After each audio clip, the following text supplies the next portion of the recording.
Kadangi, kaip sakiau, mano gyvenimas surištas su plakatu ir su heraldika, ir vienas ir kitas labai reikalauja apibendrinimo darbuose. Tai yra visiškai atsisakyti detalių, smulkmenų ir imti tik tai pagrindinį daiktą suolelį. Ir mano tapyba, aš dabar senatvėje imuosi tapybos šiek tiek, mano tapyba irgi yra siužetas baisiai paprastas. Ir mano supratimu, tai bent mano prigimčiai gerai, kadangi aš pagrindinį dėmesį daugiau skiriu ne tiek siužetui, kiek spalvai. Man šitie labai nesudėtingi, paprastos formos duoda pasireikšti mano spalvos jausmą. Aš lyg ir stengiuosi tą spalvą suderinti taip, kad jos būtų lengvai gerai skaitomos, būtų malonios akiai. Aš laikau, kad šitoks tapybos būdas irgi galimas. Lygiai taip pat, kaip mes, sakykime, džiaugiamės kažkokiu gražiu kilimėliu, kuriame gražiai suderintos spalvos. Galų gale yra žmogus gražiai apsirengęs. Irgi paprastai traukia akį. Aš norėčiau, kad mano tapyba panašiai trauktų akį, kaip, sakykime, gražiai apsirengusi ponia ar mergaitė.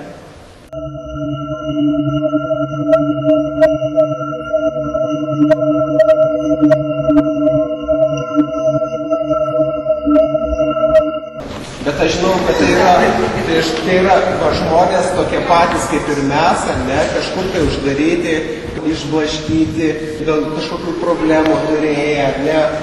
Bet tas darbas jau prieš metus rodytas.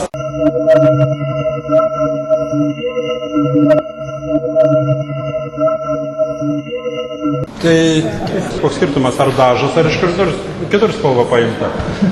Tarkim, aš dabar vašnekėdamas renku žodžius, kad išsakyti kažkokią tai mintį, kad susirištų sakinys ar ką. Tai lygiai taip pat ir dailininkai. Jeigu suskambėja, va taip, susikabina, ir viskas gerai.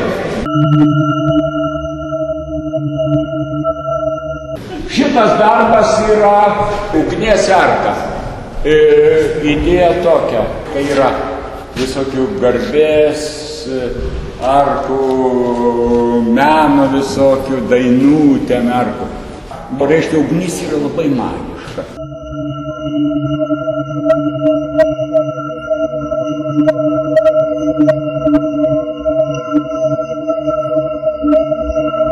Čia turi žavėti, o tos faktūros yra kur surūdyję, supuvę, nes ir nykimas, surūdyjimas, puvimas, tai irgi yra gražu.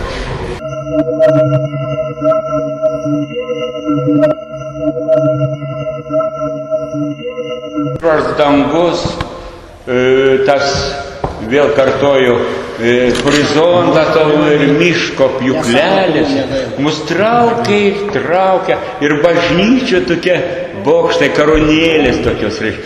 Nedaug kas supranta, tiem sukelia tokį liūdesį kažkokį, bet šiaurinė Lietuva yra solidi, gelmių grožį, tokie debesynai kyla.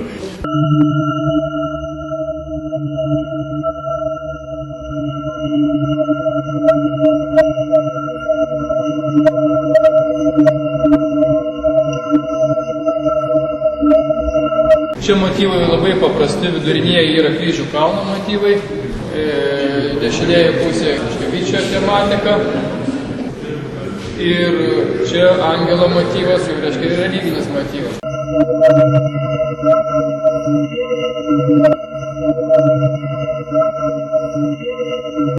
Darbai, čia viskas labai kaip ir aišku.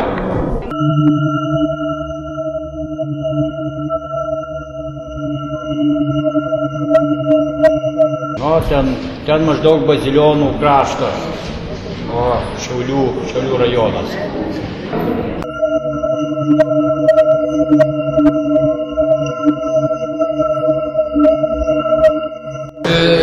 Žaidžiu su stiklo šūkėmis ir čia keletą šūkių sujungta į vieną vietą. Ugnies dėka, karštėje, krosnyje, išnyksta spalva.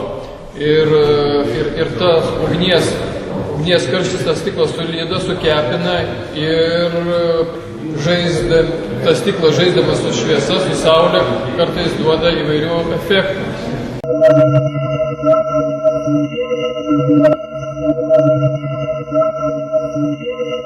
Taip. Tai viena iš ankstyvųjų mano apvagėlė, daryta net 91 metais.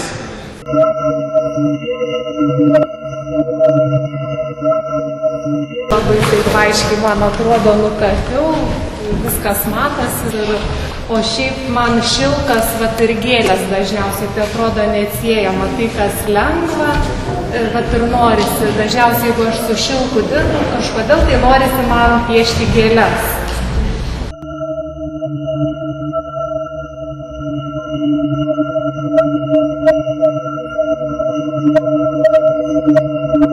Na, tai mano pagrindiniai darbai tai ne tie yra. Yra rašyti knygas, straipsnius, na, ten turbūt keletą šimtų, gal ir tūkstančių yra tų.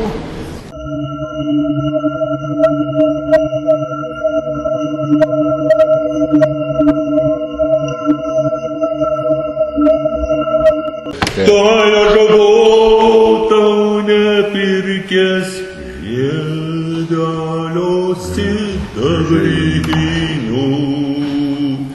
Geriau būtų tau nupirkęs, geriau būtų tau nupirkęs žirgelį juodvirėlį.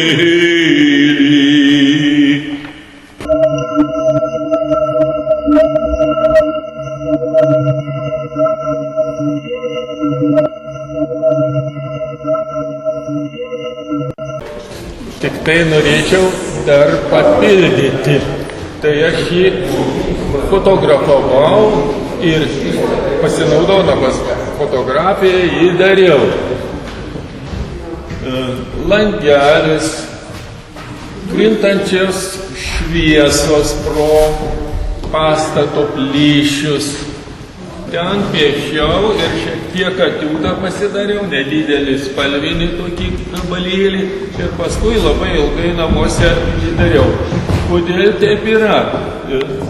Tai yra, aš į tą tamsų niūrų malūną įėjau į vidų ir be galo mane sužavėjo, kad pro kiaurymės, pro stogo kiaurymės, tada buvo saulė mėlynai ir šviečia, krinta šviesos ant šitų tamsių malūno įrenginių. Tai vat kartais atsitinka taip, kad kūrinys atsiranda, susideda iš skirtingų komponentų. Tas ne visada buvo ir bus. Dėl to, kad menininko improvizacija, menininko kūryba yra laisva.